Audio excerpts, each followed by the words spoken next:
So this chapter throws a lot of vocabulary terms at you, and personally I just do a lot better if I can apply those vocabulary terms. It helps me learn them and understand them.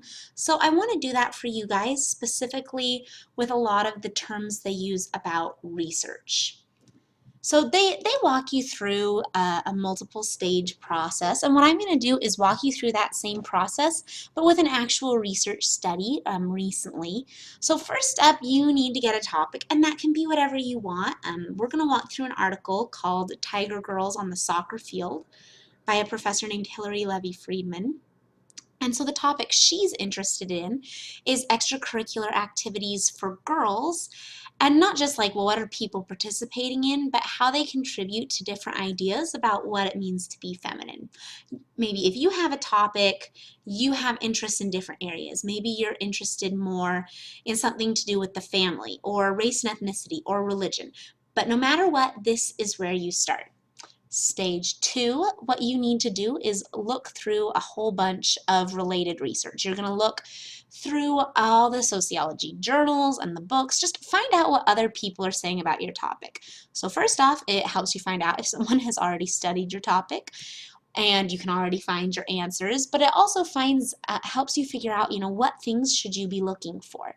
So in the case of this researcher, she looked a lot into the history of girls in sports, and she also looked at a bunch of studies on different ideas of what it means to be feminine. Like, do you have more of a competitive ideal of femininity? Do you think that it means like being a really nice girl and cooperative? She was interested in what people had to say on those. Stage 3 is to form a hypothesis. So your book talks about a hypothesis. That's where you form your idea in terms of the independent and dependent variables. Hers is that she thinks upper middle class parents, people with kind of competitive professional jobs, are more likely to enroll their daughters in activities that promote a more aggressive view of femininity.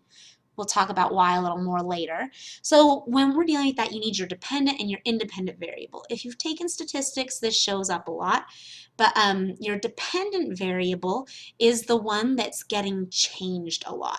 So in this case, it's that the daughter participates in a more aggressive activity like sports. Basically, it's the activity the daughter is participating in. And your independent variable is the social class level of the parent. So you're saying that the social class influences the dependent variable. And that is how you can tell what they are. That the dependent variable is the one that is being influenced, and the independent variable is the one that's doing the influencing. Stages 4 and 5 are choosing your methods and then doing the data collection. So your book talks about a lot of different methods you have choices for. You can do quantitative things like send out a survey. You can do qualitative methods where maybe you're going to observe things or you're going to do interviews. You can do an ethnography where you kind of live it for a while.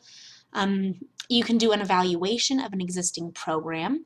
In this case, Friedman goes the qualitative route, and she does in-depth interviews with 95 middle-class families, and she is specifically looking for people who have daughters that participate in one of the 3 activities she had picked to focus on. So that was either sports, mostly soccer, or competitive chess, or dance.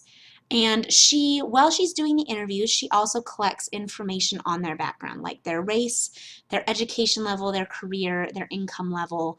These are all other variables she's interested in, so those are things she needs to do. You totally could approach her question from a quantitative method also.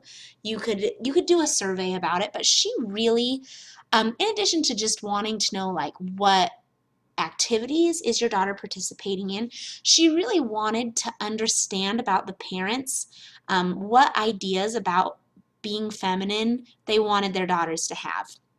And when you want that kind of in-depth answer, a lot of times it is better to go ahead and give them an in-person interview, which is why she went in this case with a qualitative approach. So step 6 is you have to present your findings. So if you're doing quantitative research, this is going to be statistics. Not yet in sociology, but if you keep going, you'll take a lot of statistics classes. For many of your majors, you'll need to take them anyway. So this is where you'd present your tables, and you would just kind of explain the major trends. This isn't a statistics class, so that's where we'll leave it. If you're doing qualitative research, like the author of this study is doing, what you would do is you would look at all of these interview transcripts. She has 95. And you would code them. And coding means that anytime, a parent mentioned that they felt like being feminine meant looking a certain way, that would get a code. Or maybe if being feminine meant acting in a certain way, that would be a code. Anytime the word soccer was mentioned, that would be a code. Then you'd look through all of them and you'd look for trends. You would present the trends to your audience. And the nice thing about interviews is it gives you really interesting representative quotes. So you can say, what each parent had to say about, why does my daughter participate in chess or dance? So that's what you would do there. And then your last step is where you analyze and explain. So you've given the results, but now you need to interpret them. You need to say, well, these people are participating and here's what that means. So what she does, she codes each activity.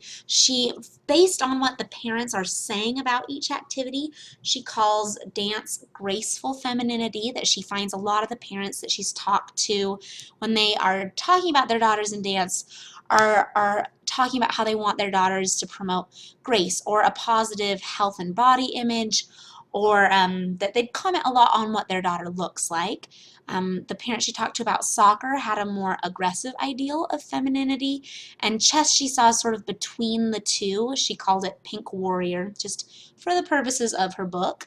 And what she found was it went with her hypothesis that upper middle class families were more likely to enroll their daughters in more aggressive activities. But the interesting thing she finds out from the interviews is why, and it's because they themselves have the kind of jobs where they feel like being tough serves you well. That maybe in a boardroom they want their daughter to be able to be aggressive, to be assertive, and so they're enrolling their daughters in activities that will help them keep that. And then of the families she interviewed, that people more in the lower middle class and working class, that she found that they placed a greater emphasis on a less competitive, more appearance-based form of femininity, like mostly with the dance. So that's how you'd go through research, and then the fun thing is that it kind of starts again. So maybe as I've been explaining to you this presentation, you'll think, oh, well, why didn't she consider this? Or I think it would be really interesting to look at different activities. And that's great because now you've identified a place in the research where you could start your own study. And it's really fun that sociology research just sort of keeps promoting new research. So I hope this helps explain the research process and some of the terms that go along with it.